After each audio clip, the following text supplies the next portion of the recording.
안녕하세요. 내가 하는 게임 영상의 모더집입니다. 오늘은 근접 뼈 폭풍 맨델른 빌드를 가져왔습니다. 챕터 설정을 해두었으니 필요하신 부분만 보시면 됩니다. 먼저 빌드 소개를 해드리겠습니다. 저의 빌드가 최고의 딜을 뽑는 빌드는 아니지만 완벽히 세팅되지 않은 상태로도 100단에서 시체와의 공격을 버티며 방패막기가 터진다면 우버 릴리트가 소환하는 영혼 공격도 버티는 굉장히 단단한 빌드입니다. 심지어 제가 멍청하게도 이발사의 심장과 보호하는 폭풍의 위상을 같이 사용하여 보호막이 적용되지 않은 상태인데도 이 정도의 생존력을 보여줍니다. 이발사의 심장 사용 시 극대화가 터질 때 데미지를 저장하여 보호하는 폭풍의 위상 보호막이 적용되지 않습니다.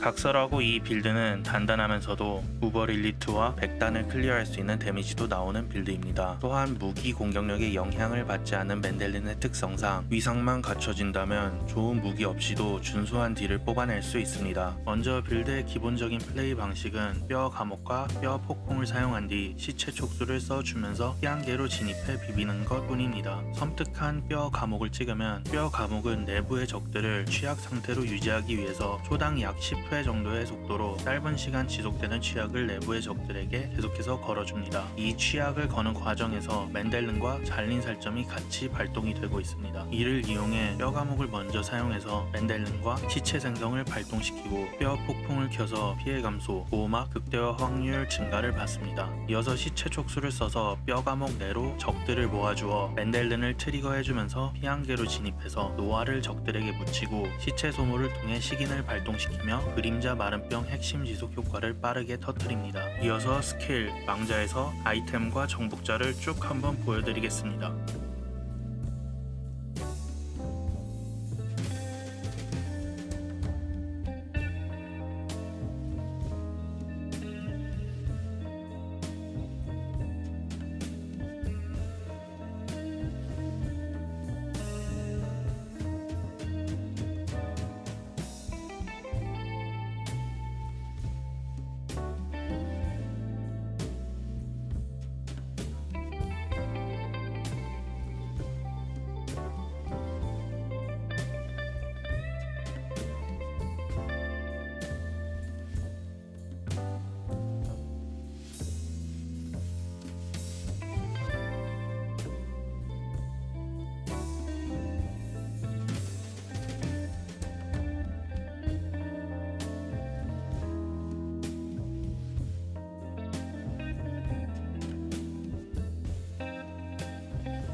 스킬 설명부터 해드리겠습니다. 기본 기술에서 이 포인트는 어떤 것을 찍어도 상관없습니다. 시체를 많이 소모하는 빌드이기에 핵심 기술에서는 잘린 살점에 3개를 투자해주시고 아무 스킬이나 추가로 1개를 찍어줍니다. 저는 부생의 에너지에 투자했습니다. 피 1개를 사용하는 이유는 노아의 오라 심장 때문입니다. 이 심장 덕분에 노아는 스킬칸에 올려놓지 않고 사용합니다. 하지만 이러면 근처 적들에게만 저주를 걸게 되는데 편하게 들어가서 노아를 걸어주기 위해 피 1개를 사용합니다. 시체 폭발의 경우 어둠 피해를 주기 위해 마른병 걸린 시체 폭발까지 찍어줍니다. 뼈 감옥은 맨델른 그리고 잘린 살점의 발동과 적들에게 취약을 걸어주기 위해 섬뜩한 뼈 감옥까지 찍어주시면 됩니다. 앞서 설명해드린 것처럼 섬뜩한 뼈 감옥을 찍으면 뼈 감옥은 내부의 적들을 취약 상태로 유지하기 위해서 초당 약 10회 정도의 속도로 짧은 시간 지속되는 취약을 내부의 적들에게 계속해서 걸어주고 이 취약을 거는 과정에서 맨델른과 잘린 살점이 같이 발동되고 있습니다. 다음으로 해골 전사의 생명력을 늘려주기 위해서 해골 전사 숙련을 찍어주고 죽음의 동력을 3개 찍어줍니다. 기분 나쁜 수학은 죽음의 동력으로 가기 위해 1개만 찍어줍니다. 저주 스킬 쪽에서는 죽음의 은총을 마스터해줍니다.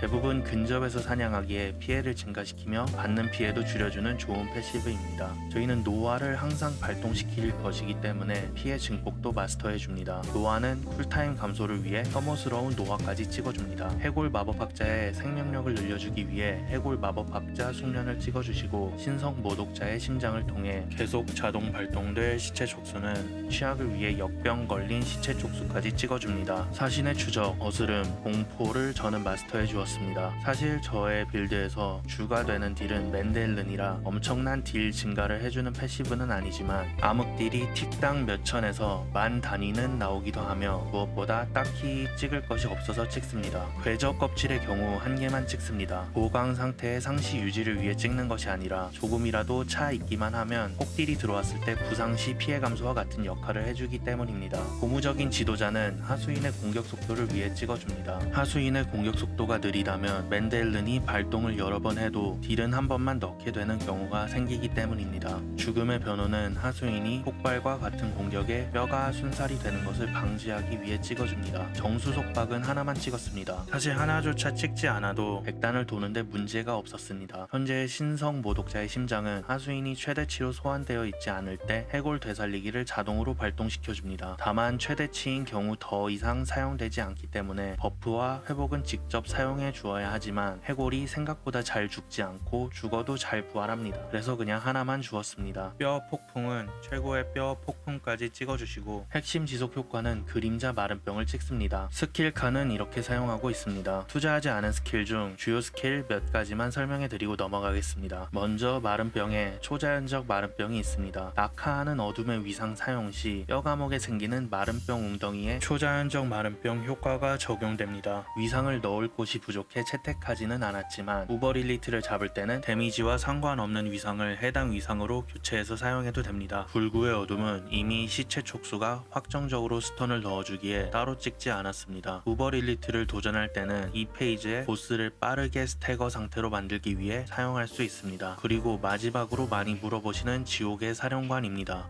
일단 맨델른에 대해 두 가지만 설명드리겠습니다. 하나는 영상 초반에 설명드린 것처럼 맨델른의 데미지가 무기 공격력에 영향을 받지 않는다는 것과 다른 하나는 맨델른이 하수인의 공격력 증가와 관련된 패시브나 옵션에 영향을 받지 않는다는 것입니다. 간단한 실험 영상 보겠습니다. 정복자 보드는 초기화하였고 최소한의 스킬만 투자한 상태의 캐릭터입니다. 먼저 초당 공격력 19짜리 낫입니다.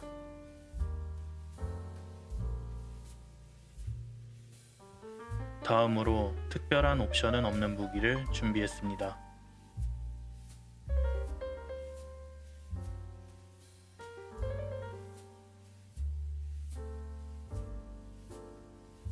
무기의 위력은 수십 배가 차이 나지만 유의미해 보이는 데미지의 차이가 나오지 않습니다.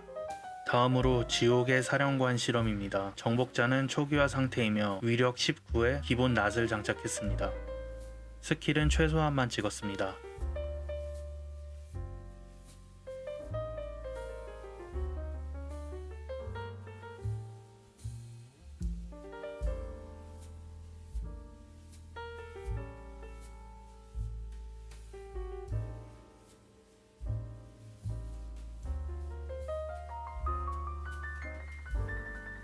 이제 지옥의 사령관을 찍어줍니다.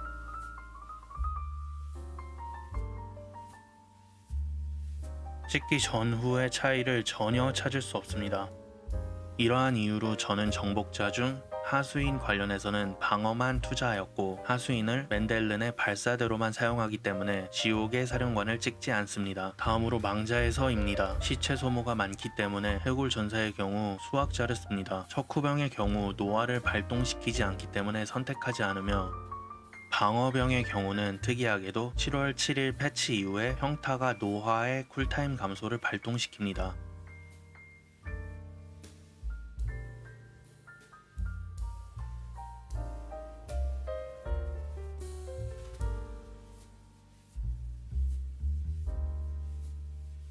수학자의 경우 특수공격이 노화의 쿨타임 감소를 발동시키며 이 특수공격은 좁은 광역 공격으로 범위 내 적들을 모두 타격합니다. 그래서 시체 촉수로 모인 지점을 공격할 경우 한 번에 노화의 쿨타임 감소가 여러 번 터질 수 있습니다. 수학자의 평타 또한 휘두르는 범위 내 적들을 모두 공격하는 광역 공격입니다. 다만 단점으로는 공격 속도가 척후병이나 방패병에 비해 굉장히 느립니다. 하지만 결과적으로 시체를 많이 쓰는 빌드이기 때문에 수학자를 사용합니다.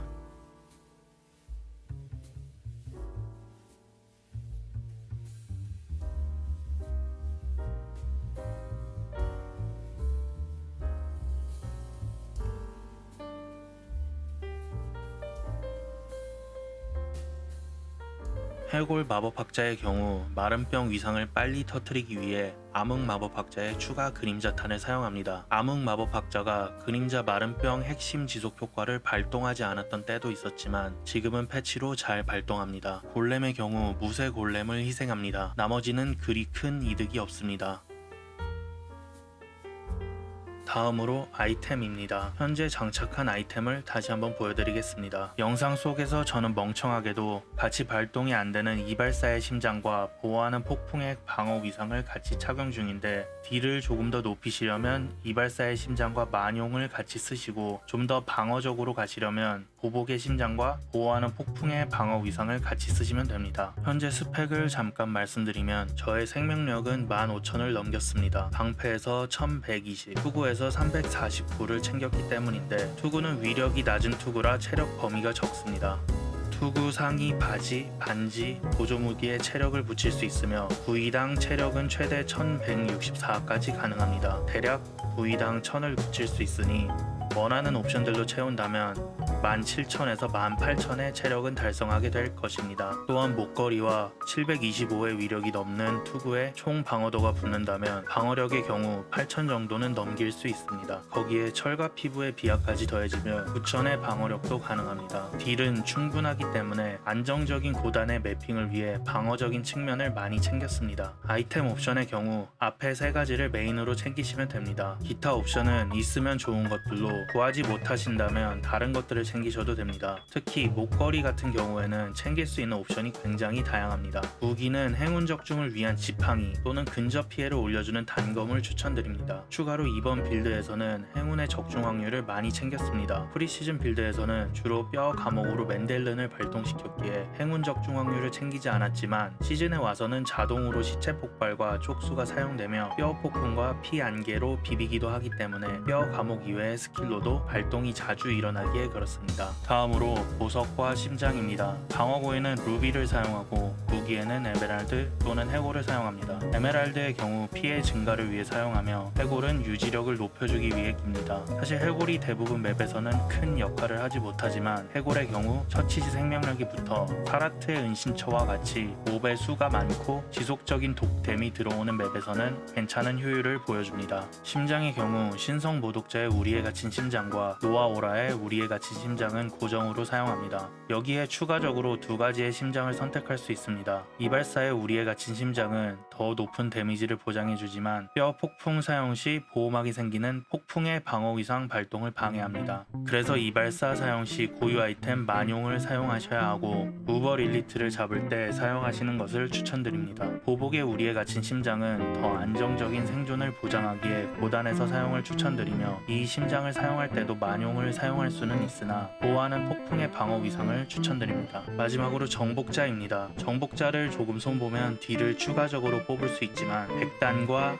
릴리트를 클리어하는데 문제가 없는 수준의 데미지를 갖춘 후 나머지는 방어 쪽에 투자했습니다. 문양의 경우는 세력권, 마시는 자, 착취, 통제, 망자 사역자를 쓰고 있습니다. 사실 세력권을 정수로 바꾸면 딜이 조금 더 잘 나올 것이지만 근거리 피해 감소 때문에 세력권을 쓰고 있습니다. 정복자에서의 주의점은 보드의 연결 순서입니다. 시작 보드, 죽음의 냄새, 식인, 이교 우두머리, 뼈 이식 순서로 연결하시면 이교 우두머리 보드에서 하수인이 받는 피해를 감소시켜주는 구급 노드의 보너스를 받을 수 있습니다. 하수인의 공격력은 맨델른의 데미지에 영향을 주지 않으니 대군주나 꼭두각시 연기자의 보너스는 필요 없습니다. 뼈이식 보드의 보너스도 다 챙기지 못하는데 여기서 챙길 만한 보너스는 체력 4%를 올려주는 불굴의 의지뿐입니다. 하지만 체력 4%를 위해 156의 의지를 추가로 챙기는 것은 비효율적이기에 챙기지 않습니다. 이상으로 빌드 설명 마치겠습니다. 시청해주셔서 감사합니다.